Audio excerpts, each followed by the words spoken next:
Now let's look at some of the sample assessment report cards that you could use, templates.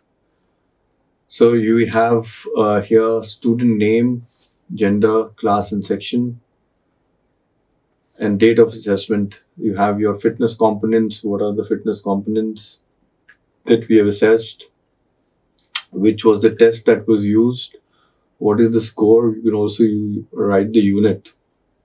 So for beep test, it was laps. For muscular strength, for push up, it was repetitions.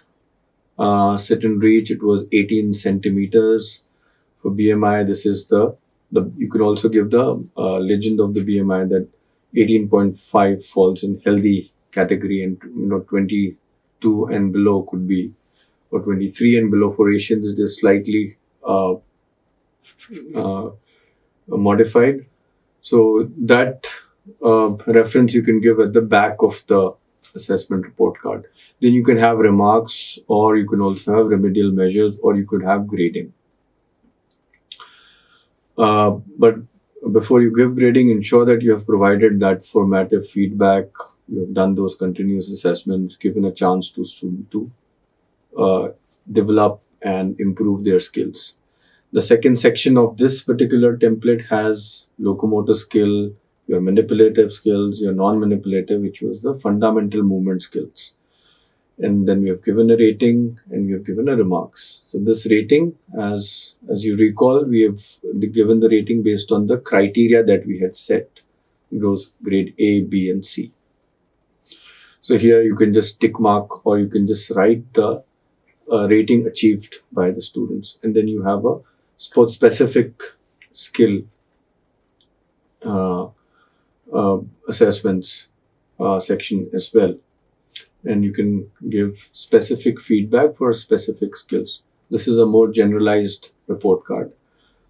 This is another report card used by Sports Village, where you have your name, gender, class, month of assessment. There's a student ID that we spoke about. So there's a specific ESID that is given.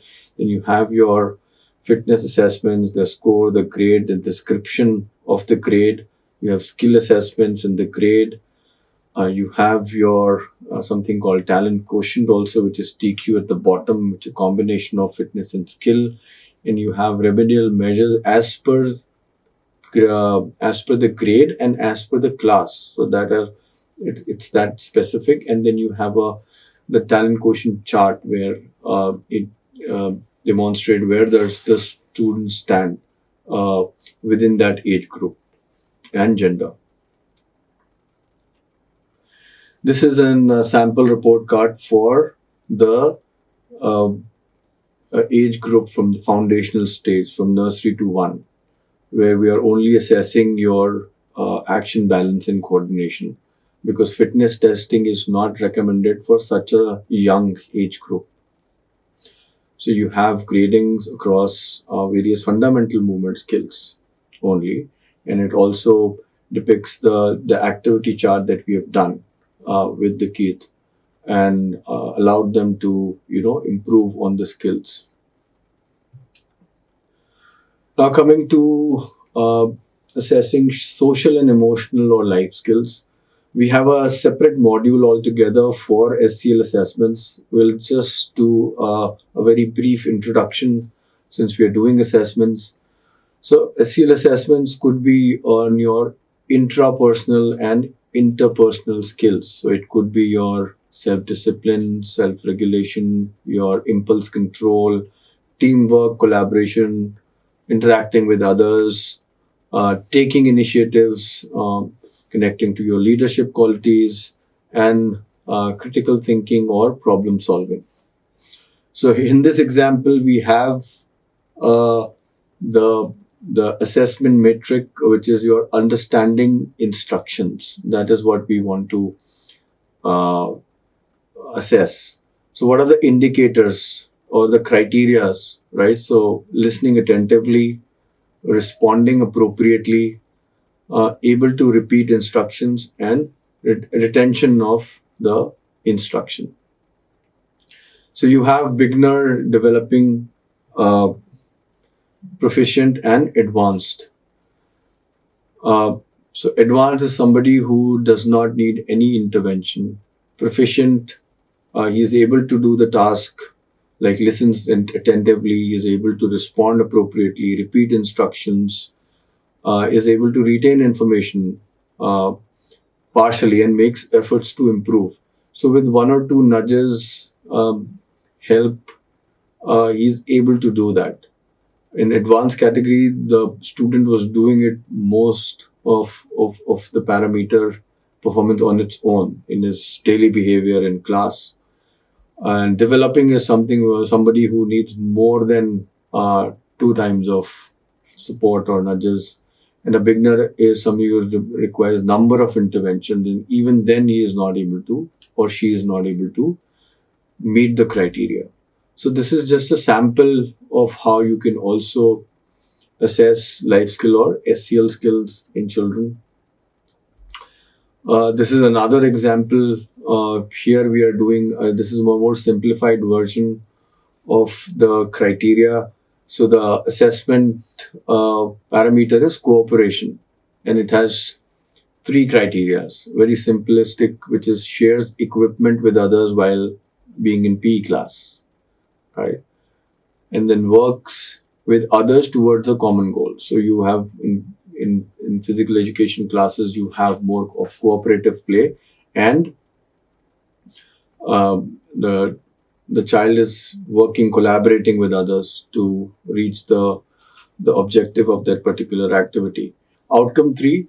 So the child includes all group members in the activity. So there is no discrimination or bias towards anybody not to include that person in the activity based on skill, talent, background, ethnicity, anything, right? So this is a more simplified version of the SCL assessments that can be applied. So these are two templates that we have discussed, and rubrics also. So these are basically the criterias which constitute the rubric for cooperation. And previously we had covered for understanding instructions. So this is how you can also assess social and emotional skills. You may even complete these assessments with help of class teachers, because they are interacting more and they have more uh, opportunities to observe these some of these criteria in action. But as PE teachers, we are in a very special place where the child is more free and more expressive in a PE class than in classroom, and hence we should capitalize on this position of being so close to that behavior when child is in complete freedom to act as he wishes to. And that's where behavior traits and all these competencies criterias play out, and we are able to uh, see this more closely and provide feedback and assess them on these skills. So, what are the key takeaways for this unit, which is fitness, skill, and SEL assessments? So, there are three key areas.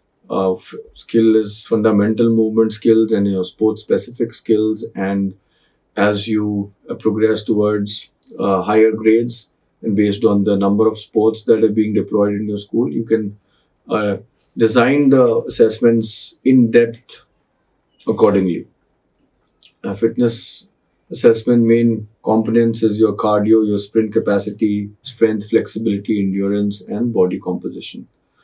And then social and emotional skills is your uh, interpersonal, which is your teamwork, communication, and your intrapersonal, which is your self-regulation. So use standardized fitness tests like beep tests, reach, BMI, push-ups to track progress. Rubrics help measure skill competency and set benchmarks for student improvement. Encouraging self and peer assessments and builds student reflection and accountability. So grading should not be judgmental. It should, provide an opportunity to start the reflection process and improvement uh, process with students. The next unit is Khelo India assessments. As you know, Khelo India have been running a scheme for schools to encourage sports participation, fitness, not just with school students but across various stakeholders. And it's essential that we also cover this in the school based on the infra, obviously, that you have. So Khelo India Fitness Assessment in School Battery of Test for, let's say, for age group 5 to 8 year, which is class 1 to 3. So the focus again is on fundamental movement skills, as we had discussed earlier, and leaving the learning of specific physical activities to later stages, which means that early specialization is not recommended. And fundamental movement skill, or FMS, provide the building blocks for many physical activities, and it basically makes you ready to take up sport in future, and are key to success for most of the physical activities and sports. So abilities of children in class 1 to 3, which needs to be measured and tracked, are, as per Khelo India, are body composition, coordination, which is the plate tapping test. Then you have the balance with flamingo balance, which are important for controlling the body in various situations. So it's kind of a dynamic balance test. Then for age group 9 to 18 years, for class 4 to 12, now here we expand, broaden the physical fitness coverage, and so we have more physical tests here. Apart from body composition, now we have added, for core strength, you have your abdominal strength, which is your partial color. In earlier tests, we had seen sit-up test. For muscular endurance, you have push-ups test. For boys, you have modified push-ups. For girls, flexibility, again the same test, sit and reach. Cardiovascular, you have 600 meter and you have the walk test. But in case if you don't have 600 meter, then it would be wise to switch to beep test because of school infra challenges. Then again, for speed, you have 50 meter. Again, if you have infra challenges, then you could go for 30 meter test. But that will not be recorded for Khelo India. Khelo India has these specific tests. But I'm saying we should not be discouraged that if you don't have that much infra, that you will not be able to do fit, but you can still do fitness test. You can modify the distance. And there are other standard tests with shorter distance. Some of the do's and don'ts preparing for assessments. So we've already covered this through pre, during and post checklist during fitness assessments in the earlier unit. And so it will be a good time to revise again. So to participate in fitness assessments, it's recommended that assessments are done twice a year. We have spoken about baseline and inline assessments, and the minimum gap should be at least 4 months. Find out what is required. Most fitness still will require combination of evaluation to assess speed, endurance, stamina, strength, flexibility, other fitness parameters. So you need to do a in-depth and how do you correlate various tests. Determine the current abilities. Pretend you are taking their test today and perform each exercise, not how close they came to the goal and how much further they need to go, right? Again, coming back to your same principle of your formative and summative assessments. Making children aware of the rubrics, the scores, goal setting, and doing those formative assessments in a manner that you're preparing them for summative assessments. Calculate the time you have to prepare. You need adequate time to prepare for the test, to conduct the test as well. Participants must pace themselves. Maintaining a constant tempo is crucial for completing long and repetitive exercises like curl-ups, push-ups, 600-meter run-walk test. If you walk too fast at the beginning of the exercise, you may become fatigued quickly. It is more effective to maintain a steady pace throughout. As we had discussed during the beep test also, when it's a progressively built test where you have in level 1 the speed is slow and then increases as you move up the levels. uh, Important to tell the students to maintain a steady pace throughout this test and not to rush in the initial phase of the test. Participants should be encouraged to practice for a few weeks with emphasis placed on concept of pace. Results are usually better if the participant can maintain consistency in performance during this period. So before a test, get appropriate clothing, participants to wear comfortable clothes and sports shoes.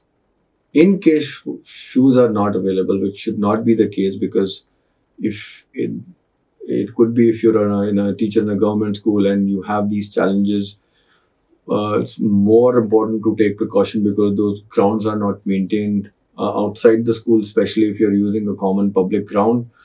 So, and it can lead to injury. So, I mean, this should not be a case where they are doing, but in case, then you need to ensure that something like this never happens. Right, appropriate sports shoes, not leather shoes. Get clothes that are comfortable to wear, run or bend. T-shirt, comfortable fitting trousers. Similarly for girls, get them the right clothes so they feel comfortable and secured.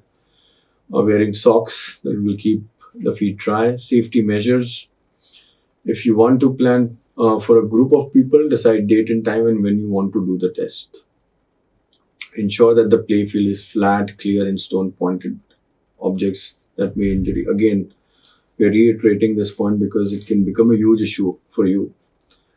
This constitutes a child abuse, and we've covered this in module 2, child safety in physical education.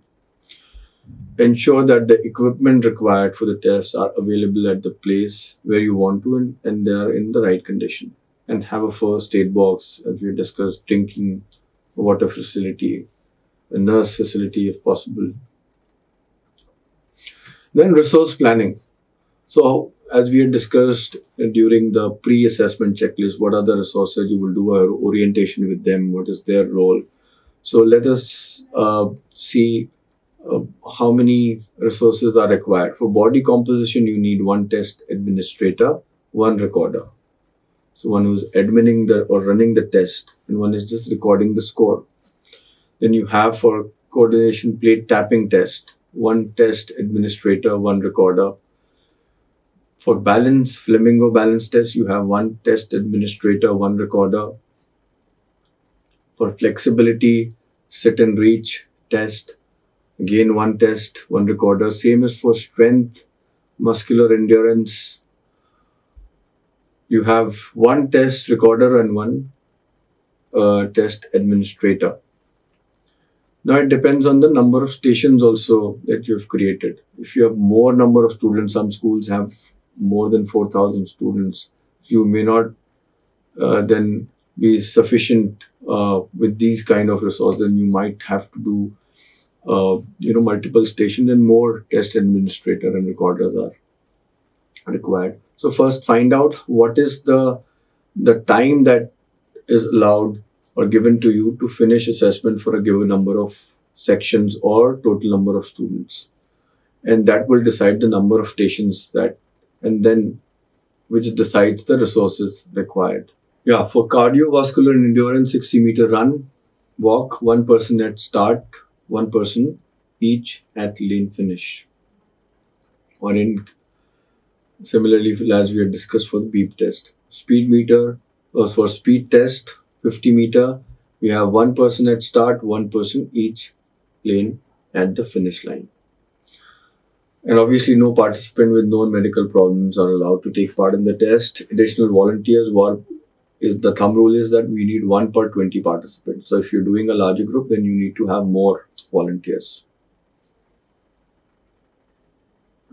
What is the list of equipment that we need to use for body composition? You need, for height, you need a measuring tape, a weighing machine, and non-slippery hard surface. It should be, the weighing machine should not be on a rough surface. For your Strength abdominal partial curl up, you need a stopwatch, you need a yoga mat, and a marking tape for 6 inches parallel strips. Why we need that, we will see in the demo of the video that we are going to go through in a while. Then muscular endurance for push-ups, you need a gym and a yoga mat. Flexibility, sit and reach. You need sit and reach box with dimensions 12 and 12 at the sides, 12 and 10 front and back, and 12 and 21 inches, all of these units on the top. And inscribe the top panel with the centimeter and millimeter gradations. And then you need a gym yoga mat. So based on the number of students taking the test simultaneously, you need those many sit and reach boxes. Cardiovascular endurance, you need a two. Ideally, you should have a 600 meter, but you can also do it on 200 or 400 meter with 1.2 meter minimum, 1 meter with track marking with starting and finish line. Stopwatch also. Then you need for 50 meter, you need at least 60 meter because you need proper space for acceleration and deceleration. For deceleration also at the end line. You need a stopwatch as well. For plate tapping, you need a table which is adjustable to height for the various students. You need 2 yellow discs, 20 centimeter in diameter, and a rectangle to keep the hand, which is a 30 to 20 centimeter, and a stopwatch. For flamingo balance test, you need a stopwatch, beam, a locally procured of a standard brick, and shape and height. So let us go through the videos of these Khelo India tests. So body mass index, this refers primarily to the distribution of muscle and fat in the body. Body size such as height, length, girth are also grouped under this component. Test performance body mass index, which is calculated from your weight and height. So weight in kilograms and height in meters, and you with this formula you get your scores indicating. So this can be used in a template and you have a pre-fed formula in it and you can calculate this. So here is the video for your body mass index.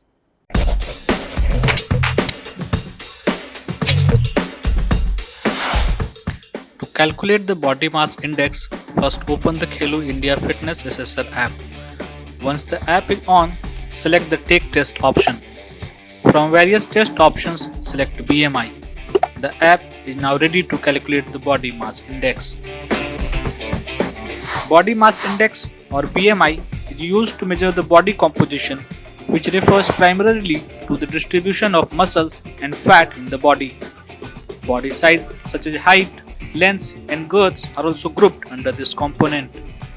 BMI is calculated by taking a person's weight and dividing by their height squared.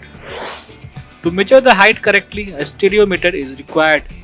If a stereometer is not there, it could be done against a wall as well with measuring tape pasted on it. It should be done on a hard flat surface. The participant should remove shoes, bulky clothing, hair ornaments and unbraid hair that could interfere with the measurement. Participants should stand with feet flat, together and back against the wall. Legs should be straight, arms at side and shoulders level. The participant should look straight ahead and the line of sight should be parallel to the floor. The height should be recorded in centimeter. The reading of the height should be typed in at the designated place on the screen. To measure the weight accurately, a digital scale should be used. The scale should be placed on firm flooring rather than a carpeted floor. The participant should remove shoes and heavy clothing.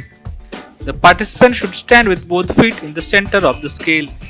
The weight should be recorded in kilogram and gram to the nearest decimal. The reading of the weight should be typed in at the designated place on the screen. Once both the readings are entered in the app, scan the ID card of the participant by tapping on the scan option. Once the age and gender of the participant is updated, Save the record by tapping on the Save option. This completes the process to calculate the body mass index or BMI.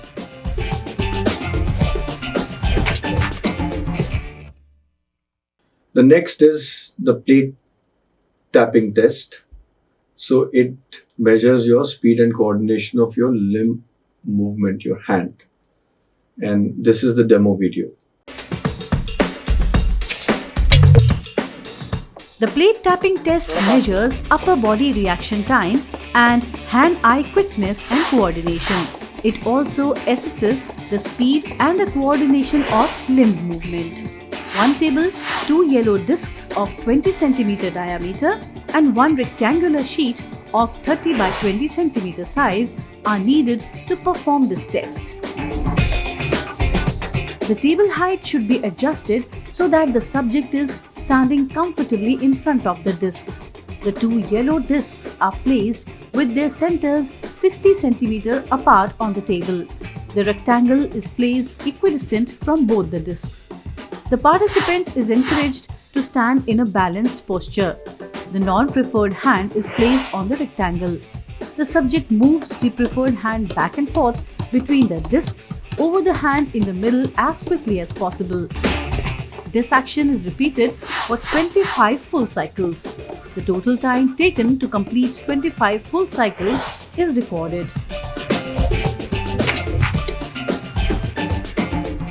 The third is the flamingo balance test.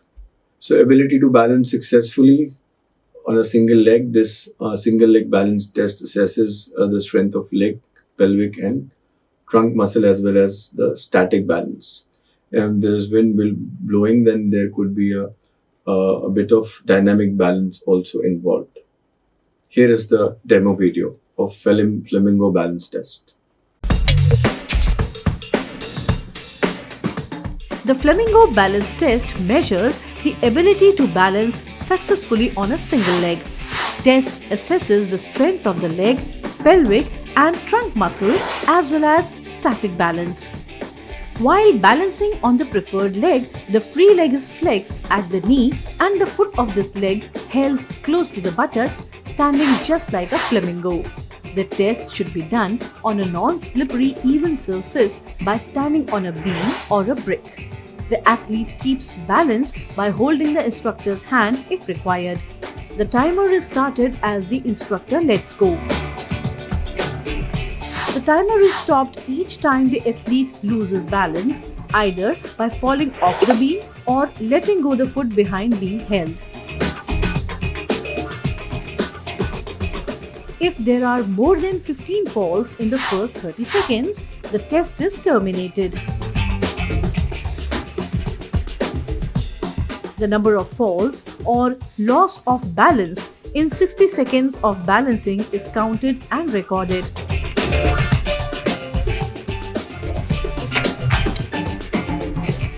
The next is partial curl up for 30 seconds.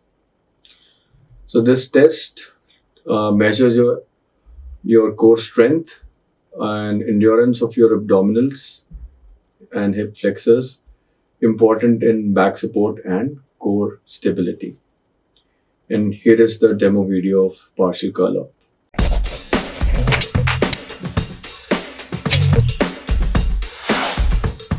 To conduct the partial curl-up test, first open the Khelo India Fitness Assessor app. Once the app is on, select the Take Test option. From various test options, select Strength and then tap on the Partial Curl-up option. The app is now ready for the partial curl-up test. The partial curl-up test measures abdominal muscular strength and endurance of the abdominals and hip flexors, which is important in back support and core stability. A flat, clean cushioned surface, two parallel strips 6 inches apart is required to conduct this test.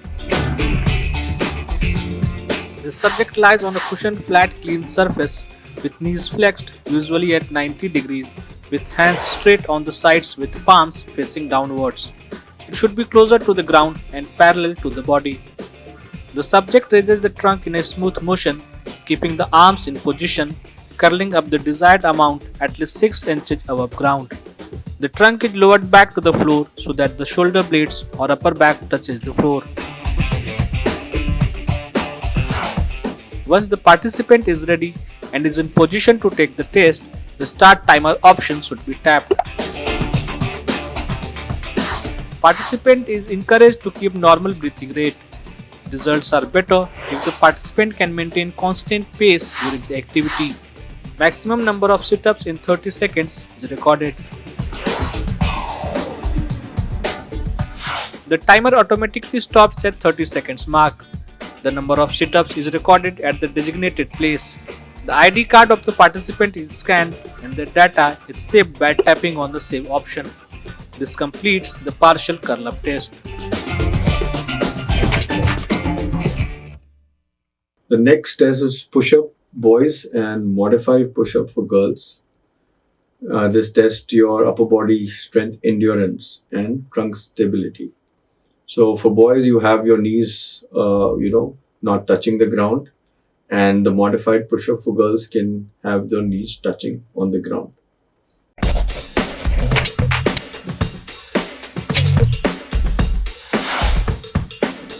To conduct the push-up test, first open the Khelo India Fitness Assessor app. Once the app is on, select the Take Test option. From various test options, select Strength and then tap on the Push-up option. The app is now ready for the push-up test. The push-up fitness test measures upper body strength, endurance and trunk stability. A flat, clean cushioned surface or a gym mat is required to perform this test. The standard push-up begins with the hands and toes touching the floor. The body and legs should be in a straight line, feet slightly apart, the arms at shoulder width apart, extended and at a right angle to the body. Keeping the back and knees straight, the subject lowers the body to a predetermined point to touch some other object or until there is a 90-degree angle at the elbows. Then returns back to the starting position with the arms extended. When the participant is ready, the start timer option is tapped on the screen and the participant starts the push-ups. The action is repeated and the test continues until exhaustion or until they can do no more in rhythm. The number of correctly completed push-ups is recorded. For girls, the push-up technique is slightly modified with both the knees resting on the ground. Apart from this, everything else remains the same for girls as well. Once the participant is exhausted, tap the stop timer option and type in the number of correctly completed push-ups in the designated place on the screen. Scan the ID card of the participant and then save the record by tapping on the save option. This completes the push-up test.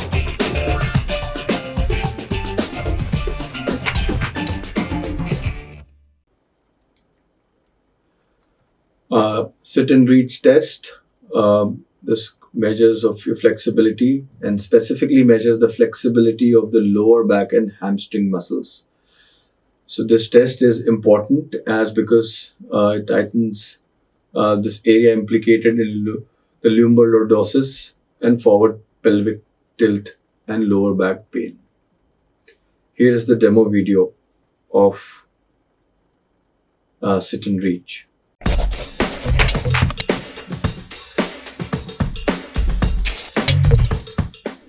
The sit and reach test is a common measure of flexibility. It specifically measures the flexibility of the lower back and hamstring muscles.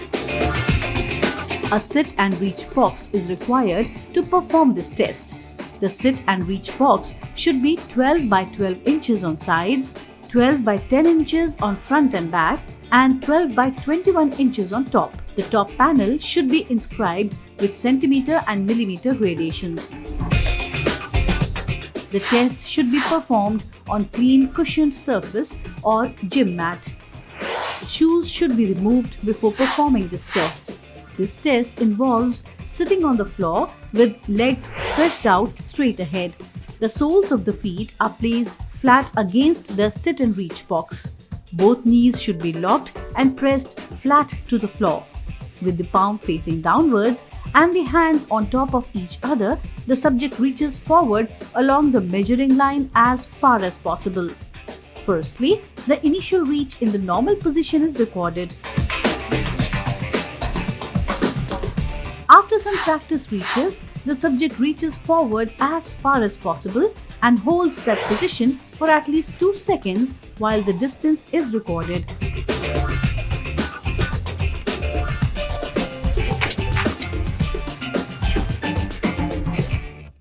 The next test is 600-meter run and walk. So it measures your aerobic capacity. Here is the demo video for 600 meter.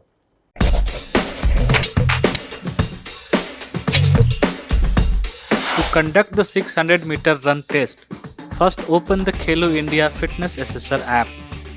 Once the app is on, select the Take Test option. From various test options, select Cardiovascular Endurance and then tap on the 600-meter run option. Depending on the number of participants, choose same number of lanes on the screen. The app is now ready for the 600-meter run test. The aim of 600-meter run is to measure the cardiovascular fitness and endurance.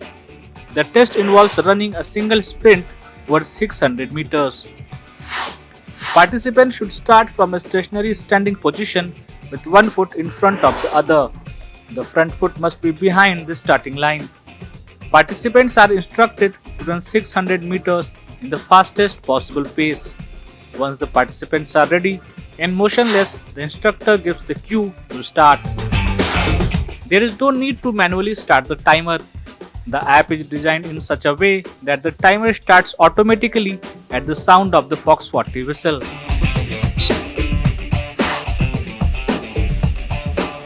Participants should be encouraged to practice running with emphasis placed on the concept of pace. Results are usually better if the participant can maintain constant pace during most of the run and use a strong closing effort.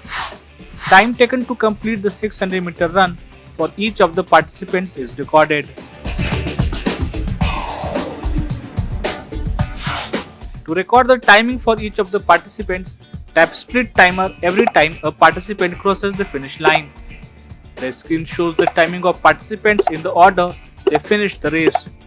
To record individual timing, tap the Scan option and then scan the ID card of the participant. Make sure the ID card is scanned in the same order in which they finished the race. Once you have scanned the ID card of all the participants, save the data to complete the 600-meter run test.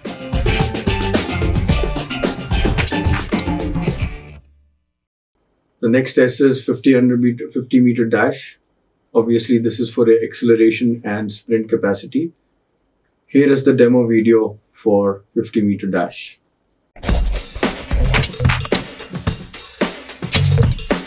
To conduct the 50-meter dash test, first open the Khelo India Fitness Assessor app. Once the app is on, select the Take Test option. From various test options, select the speed and then tap on the 50-meter dash option. Depending on the number of participants, choose same number of lanes on the screen. The app is now ready for the 50-meter dash test. The aim of 50-meter dash is to determine the acceleration and the speed of the participant. The test involves running a single sprint over 50 meters. Start from a stationary standing position with one foot in front of the other. The front foot must be behind the starting line. Participants are encouraged to not slow down before crossing the finish line. Once the participants are ready and motionless, the instructor gives the cue to start. There is no need to manually start the timer. The app is designed in such a way that the timer starts automatically at the sound of the Fox 40 whistle. Participants should be encouraged to practice running with emphasis placed on the concept of pace. Time taken to complete the 50-meter dash for each of the participants is recorded.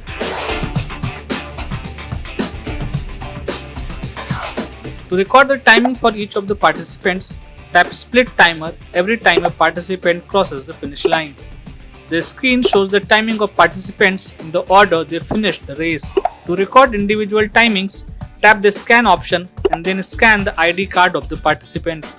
Make sure the ID card is scanned in the same order in which they finished the race. Once you have scanned the ID card of all the participants, save the data to complete the 50-meter dash test.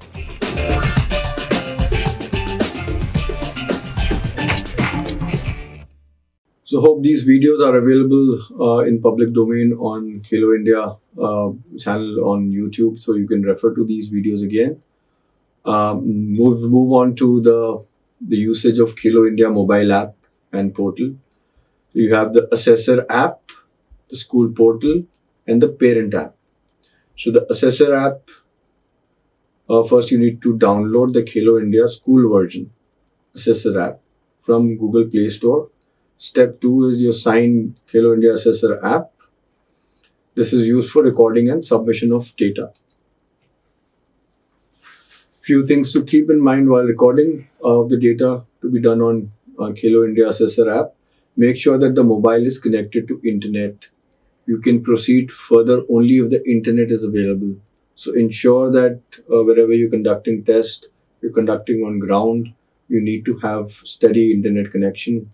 Log in with your username and password issued to you through your principal. Choose your school. Choose the test that you want to take, say speed 50-meter dash. Get students to stand in a line as instructed.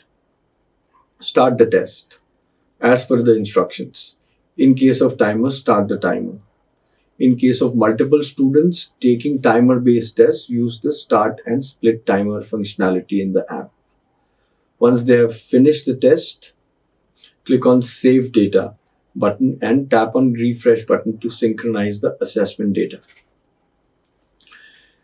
Enter the performance against each test if required. In case of timing-based tests, split timer, stop timer to be used. After you finish taking the test, click on Go to Dashboard by logging to School Fitness KheloIndia.gov.in. Scan the QR code of the student from his ID card, and in case he doesn't have the ID card with QR code, choose his class and section name, and the ID number will automatically filled up.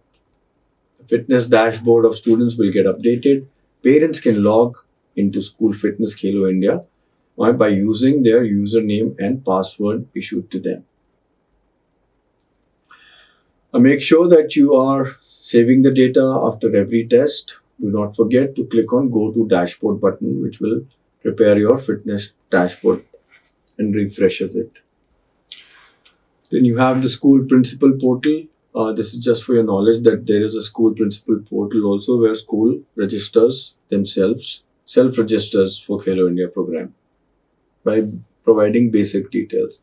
So you can also go through the link because principals are committed to other important tasks in their roles. So you can assist school principals to register the schools.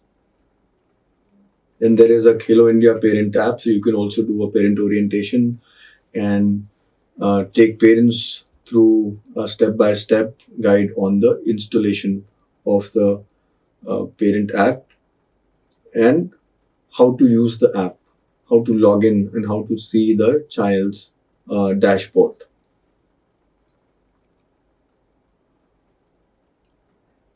So what are the key takeaways of this module? Khelo India Assessments, it's a government initiative to track and enhance student fitness across schools in India. It's divided into two age groups. First is your 5 to 8, which focuses on fundamental movement skills, balance, coordination, BMI. Then you have 9 to 8 years. This evaluates overall fitness, cardio, flexibility, strength, and endurance. So the test includes your BMI, plate tapping, flamingo balance for 5 to 8 years, push-up, 600 meter, your partial curl-up, modified push-up for girls. The data recording is digitally through Khelo India Assessor app for easy tracking and reporting. And school must conduct assessments twice a year with a gap of 4 months and involve parents in the student fitness tracking through the Khelo India app. So the next unit is Holistic Progress Card, also known as HPC. So the National Education Policy 2020 recommends pedagogical and curricular restructuring of school curriculum as 5334 to make it more responsive and relevant to the developmental needs and interest of the learners at different stages of the development. The age group 3 to 8 years comprises the foundational stage. And the National Curriculum Framework for Foundational Stage, NCFFS 2022, recommends age-appropriate pedagogy, curriculum and assessments. So this recommends Holistic Progress Card or HPC, which is an individualized and comprehensive reporting of a child's progress based on evidence and gathered through classroom activities over a period of time. So the HPC is a 360-degree multi-dimensional report of a student's progress, capturing cognitive, affective, social, emotional, and psychomotor domains. It moves away from the rote memorization and focuses on competency-based learning, promoting the learning and development of our students and evaluating higher order skills such as analysis, critical thinking, and conceptual clarity. The primary purpose of the assessment will indeed be for learning, so that the teachers and the entire schooling system can continuously revise the teaching learning process for the holistic progress of students. So let's see the comparison between the traditional report card and holistic progress card. The traditional assessment process or the report card focuses only on marks, grading, which are more summative in nature. The holistic progress card on the other side includes competencies, learning outcome based on observations, and continuous learning. Traditional report cards or assessments are one-time assessments. On the other hand, holistic progress card are continuous tracking of your learning, observing, and making changes to the methods of teaching and content. Student involvement is minimal in traditional report card or assessment process. On the HPC side, it includes self and peer assessments. There's limited teacher feedback. Holistic progress card encourages detailed progress narratives, observations for students. Parent-teacher meetings are rare and limited to the final PTM after the final exam. No other real-time interaction takes place in the traditional method of assessing. On the HPC side, parents are actively involved in the learning journey and meaningful conversations based on HPC card details happen with teacher and parents. Let's go through the assessment guidelines for HPC. As we've discussed, the purpose of assessment at this foundational stage are not meant to provide grading or scores, but it is to track a child's growth, learning across key learning outcomes and competencies. The assessment approach focuses on understanding progress in a way that's both descriptive and analytical rather than just numerical. The insights gained will contribute to creating a holistic progress card for each child, which highlights that their developmental needs across physical, cognitive, social, emotional, and other skills. As PE teachers, we are more focused on the physical, cognitive, and the social, emotional rubrics. So the first guiding principle for HPC is that these assessments are natural and integrated. They should feel like a natural part of learning, blending seamlessly into activities. They are less formal and focus on observations rather than traditional tests. So as PE teacher, you can monitor students' movements, balance, agility, assess their strength, flexibility, and coordination, identify students needing additional support in physical development. You will need to create rubrics around all these major components of fitness, skills, and share it with students, observe their progress on these rubrics, and provide continuous feedback. Discuss this with their parents as well. Yeah, explicit exams and tests are not appropriate at this stage. Diverse and flexible methods. There's a lot of teachers' autonomy provided here, where teachers can choose between various tools or the kind of assessments or methods, such as observations, records for recording key learning moments, checklists, portfolios, and give them task-based assessments to see whether these learnings are being applied to real-life scenarios. Third is keeping a detailed record keeping. Maintain consistent and organized records of each child's progress. This practice is essential for tracking their development over time. So you could, as PE teachers, you could maintain the progress of various skills. You could also keep video recordings during the skill sessions. You could also record the fitness sessions, and you also need to encourage parents to give you that evidence whether these exercises, especially home exercises, are being done by children on a regular basis. Fourth is minimizing pressure. Assessment should not add stress to either students or teachers. Ensure that there is a light and supportive approach which encourages growth without adding unnecessary pressure. Let's discuss the objectives of qualitative assessments. First is that it provides insight into learning achievements. It helps gain an overall understanding of each child's learning progress within the classroom setting or your on-ground PE class setting. Helps in tracking learning progression. Helps in monitoring child progress over a period of time and consolidates that information for a holistic view of each child's growth. Third is that it helps in identifying individual needs. It recognizes individual interests, preferences, and any potential learning challenges early on. Fourth is it helps you create a plan for targeted support.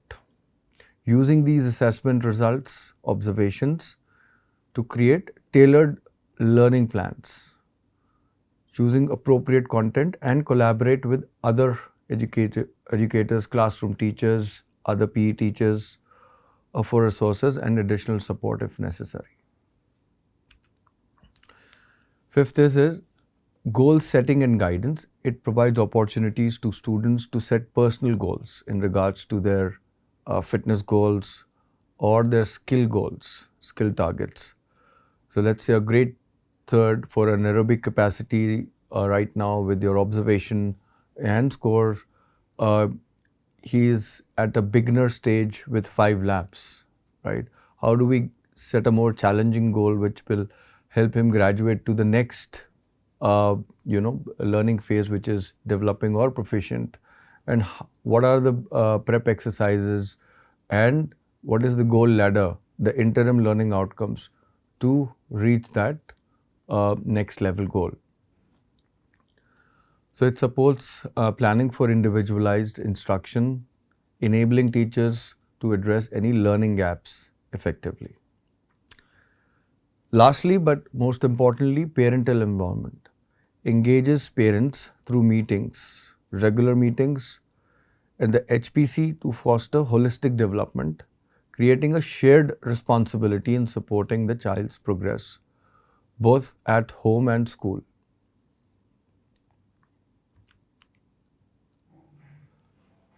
Now, HPC or the NCF, National Curriculum Framework, talks about various curricular goals at an age group level. To achieve these curricular goals across physical development, social and emotional ethical development, cognitive development, language and literacy, aesthetic and cultural development, and positive learning habits. So, as PE teachers, we should first focus on physical, social, emotional, cognitive development, and then try to cover positive learning habits. And with help of our collaboration with classroom teachers, we also address the language and literacy development, aesthetic and cultural development in our PE classes. To achieve these curricular goals, we need to look into the competency that has been ascribed in the NCF. So, competencies represent the specific abilities and learning achievements that teachers observe and assess in students using varied tools. They provide insight into child progress towards curricular goals. So, let us understand the design and the structure of curricular goals to competencies to learning outcomes. In this example, the competency for physical development is shows balance and coordination and flexibility in various physical activities. To achieve this competency, you have 4 learning outcomes or interim milestones, which will help us to gain the ability or the competence to show balance, coordination, and flexibility in various physical activities. To start with, the first child needs to learn the basic control over body movements in simple activities such as walking on a straight line, balancing on one leg, or stretching exercise. The second learning outcome is performing coordinated movements like hopping, skipping, jumping, rhythm-based or structured physical activities. These are fundamental movement skills along with movement concepts that the child learns. The third is able to execute flexibility and balance-based movements such as front bends, side stretches, simple yoga poses with stability and control. Lastly, applies balance and coordination, flexibility in dynamic sports or PE activities like gymnastics, obstacle courses, and team games requiring multi-directional movement.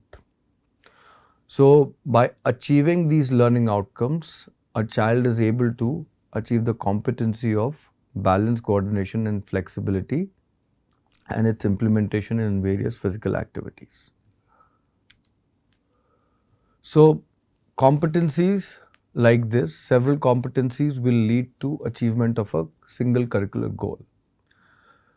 So, shows balance, coordination, and flexibility in various physical activity, as you can see, was the third learning outcome, third competency.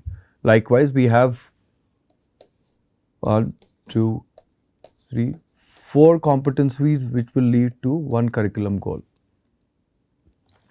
In the previous slide, we had learning outcomes. So, all these learning outcomes were leading to a single competency. Several competencies will lead to a curricular goal. So, that's the relation between curricular goal, competency, and learning outcome. Here is an example of an actual competency laid down in the NCF document for the foundational stage, for the preparatory stage. This is for grade 3, 4, and 5. The curricular goal is that the students are able to demonstrate the use of basic skills: running, jumping, catching, throwing, hitting, kicking, participating in different physical activities to implement these skills. So, these are FMS skills, fundamental movement skills, or sports skills. To achieve that, there is a competency developing a combination of movement, motor skills, manipulative skills like catching, throwing, hitting a ball towards a target, focusing on visual cues to hit the target. So, this a particular competency is relating to catching, throwing, or kicking, hitting a ball. So this is from age 9 to 11. So these are the several learning outcomes which will help us cover this competency. For example, the learning outcome 1 is about throwing a ball. So a grade 3 student will throw a ball with a developed sense of force, how much force is required to throw a ball. In grade 4, that sense of force is developed with the desired movement, the technique, the rubrics, where the non-throwing arm is, where is your torso, where do you start throwing from? It covers these additional points. And throwing a ball while developing a range for ball to travel as far as requirements of the activity. So now this talks about, in grade 5, it talks about consistency of the throw, accuracy of the throw, along with the rubrics. And likewise, you have several learning outcomes. So these are the observations that you need to make with each of the students and see where the student is a beginner, a developing, or a proficient. So these competencies are developmental, curricular goals are developmental, and so are the learning outcomes. All learning outcomes have a development trajectory across every age group through the foundational stage. Although we have taken an example of the preparatory stage, but these goals are not specific to a grade or a particular age. These goals are developmental, so some students will be able to achieve these goals at varied paces. So all children will not achieve same age-wise learning outcome at same time. So each learning outcome is observable and the learning outcomes need to be read as cumulative. So one skill builds the next progressive skill. That skill builds another skill. So these are cumulative in nature. The child learning of the previous age group continues to be observed in later stages. For example, if the learning outcome of the age group 4 to 5 is kicking the ball accurately, this is assumed to continue for the age group 5 to 6 onwards as well. Then there could be sub-learning outcomes also. So let's say kicking a ball accurately at 5 meters could have various sub-learning outcomes as well. For example, the first set of sub-learning outcomes could be relating to basic technique and posture. This could include learning outcomes relating to proper body posture, alignment while preparing to kick the ball. It could also include practice positioning of the non-kicking foot beside the ball and ensure securing a balanced and stable position before the kick. The second set of sub-learning outcomes could be relating to skill development and power generation. The student will practice striking the ball using the inside of the foot to generate controlled power, aiming to reach a distance of 1 or 2 meters. And then we'll experiment with different kicking techniques, side foot, instep to understand how to control the ball's direction and power. The third sub-learning outcome could be relating to fitness and strength development. The student will engage in strength building, strength and conditioning exercises such as squats, lunges, wall sits, leg raises to improve the lower body strength necessary for powerful kicking. Enhance your core stability and leg power such as planking and explosive jumping drills to aid generating more force when kicking the ball. The fourth one could be relating to kicking a ball to the actual target, which is a close to actual target, which could be 3 to 4 meters, while maintaining accuracy and control over the ball's range of 5 meters.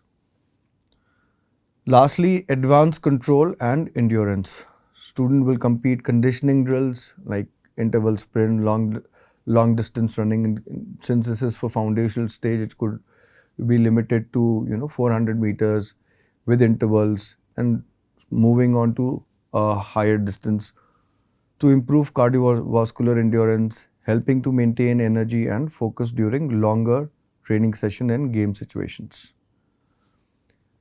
Finally, the student will kick the ball at 5 meters with a high level of accuracy, ensuring the ball lands in a designated targeted zone, demonstrating full control over the ball's flight path.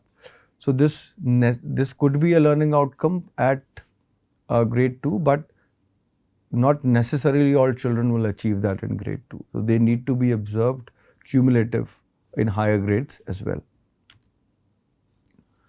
So as PE teachers, focus and observe one competency per week, and then see how many learning achievements are there to achieve that competency. Do you require sub-learning outcomes for slow learners? And you need to create rubrics for that. Rubrics we have discussed in our earlier units in skill assessments. So competencies can be picked based on the activities and timetable of the class. Keep a record of the number of children making progress for competencies being assessed. Keep a record of those children who require further support with reason for the competencies being assessed. Include a qualitative narrative on what parental support is needed in a specific domain and how the child will be supported at the beginner level. So once a teacher sees improvement in the attainment of the competencies, he or she can decide to move on to the next learning outcome or next competency. Ensure that the level of attainment is well explained and understood. So you should share all these rubrics with children and share your continuous feedback and observation to children to let them know at what stage they are and what needs to be learned further to achieve that learning outcome or competency. So to categorize and measure each child's development, teachers can assess competencies at 3 levels, represented with simple icons. So you have sprout, which is your beginner level, leaves could be at your progressive or developing level, and then tree at a proficient level. Beginner level is somebody who child attempts to meet the competency and learning but needs considerable support from the teacher. Progressive or developing,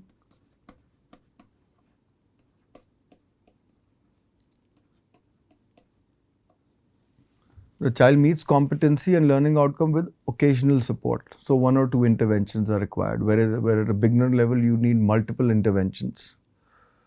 And at the proficient level, the child is independently able to achieve that learning outcome or competency. Let's take an example of a PE class. This is relating to basketball dribbling. A beginner level will look, a student will look who is able to bounce the ball with one hand while standing still. So he has a basic control, and even with this he will need multiple interventions to help him dribble that ball with some basic control.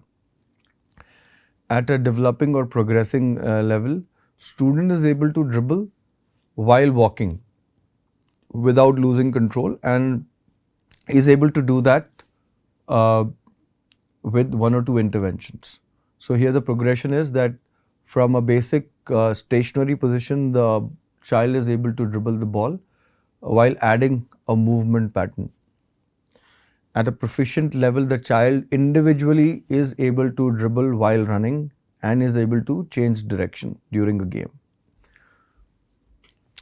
So each learning outcome can be observed. You can see whether the student is able to dribble, has a basic control, is able to add movement, or is able to apply this in game. And the learning outcomes build on each other. So they must first control the ball before they start moving or dribbling while running or applying them in a game situation.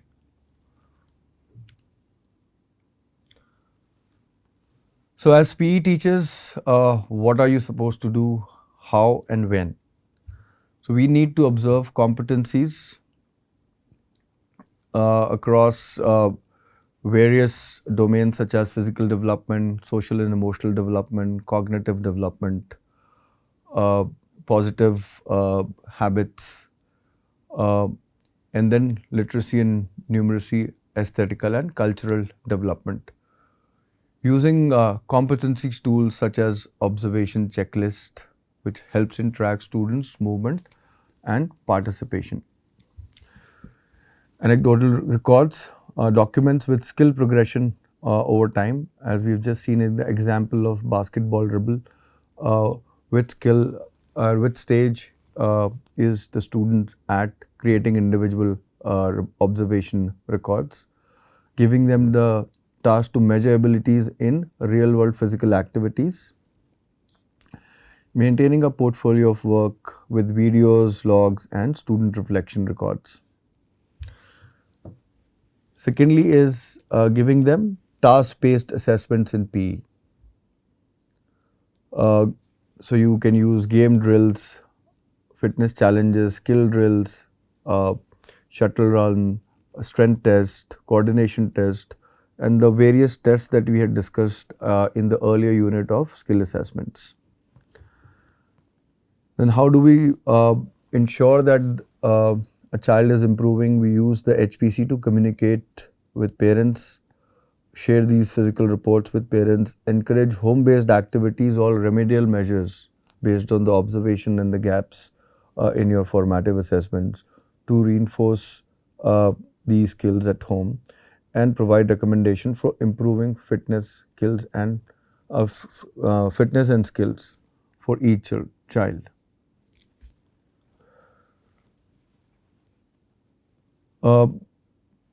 Just going back a bit on the formative assessments, that how would you observe students? It has to be in natural play. It is not a summative assessment that you're taking. It's when your PE classes are on, you should be able to observe these learning outcomes at play.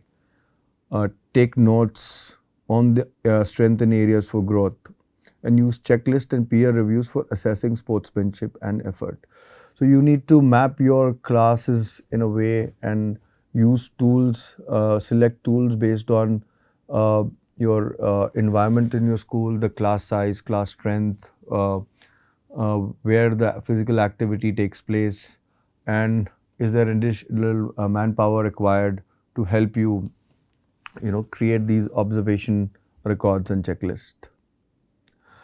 So after you've made these observations, you need to identify students with needing extra support in fitness and motor development, planning remedial exercises for home as well as for school, for students struggling with movement patterns, and adjust PE lessons to focus on areas needing improvement to achieve that learning outcome and competency. Create a structure around self and peer assessment, create various templates that we had discussed in the earlier unit of skill assessments, and encourage students to reflect on their strengths and weaknesses. Teach them to set personal fitness goals, skill goals, and track their own progress. And your structure of peer assessment for teamwork and sportsmanship will help you to evaluate the cognitive and life skills. So how do you fill the HPC? Step 1, you observe and document student progress.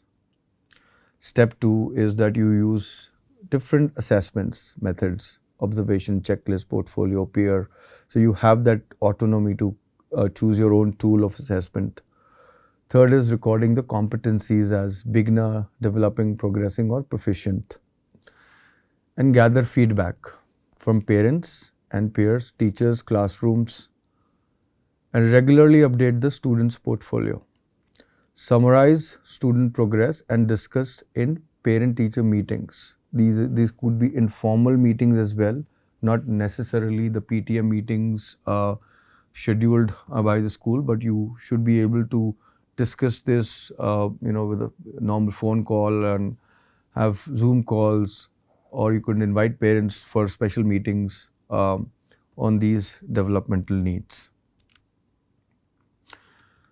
Finally, what are the key takeaways for this session? To enhance your observation methods, formative assessment methods, take pictures of the activities and save them, organize them on Google Drive, class-wise, student-wise. It could be, at what stage various students are. It could be at a beginner level, developing level, or a proficient level. You could have folders based on these three stages as well. Keep all resources as and when activities happen. Ask students to save their art and craft work also, and this will also give you some ideas to plan your PE activities around those interests that students have already developed. In this way, you will get a more 360-degree view of the child. Take feedback from parents periodically.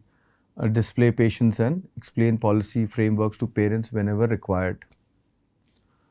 And fill in the assessment sheets based on observations and discussions with students over a period of time.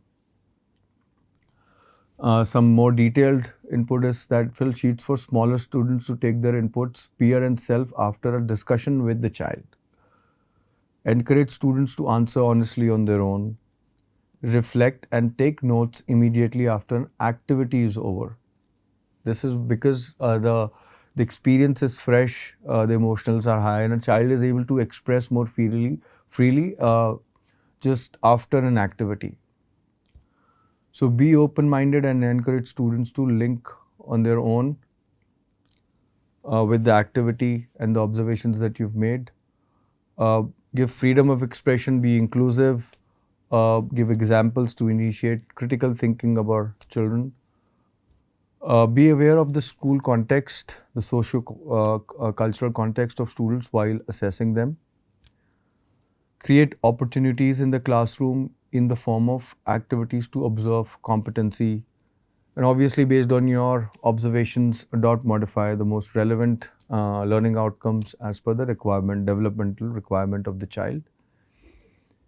Keep an open eye on child's behavior. Monitor the smallest of changes that reflects meeting the learning outcome and the competency at any level. So you're spinning various plates simultaneously, various learning outcomes to achieve a certain competency. So you should be able to monitor changes in any of the learning outcomes. Then assess students with an open mindset, keeping the child's age and special needs in mind and the pace at which the student is learning. So that concludes our module for skill and fitness assessment in physical education. Thank you.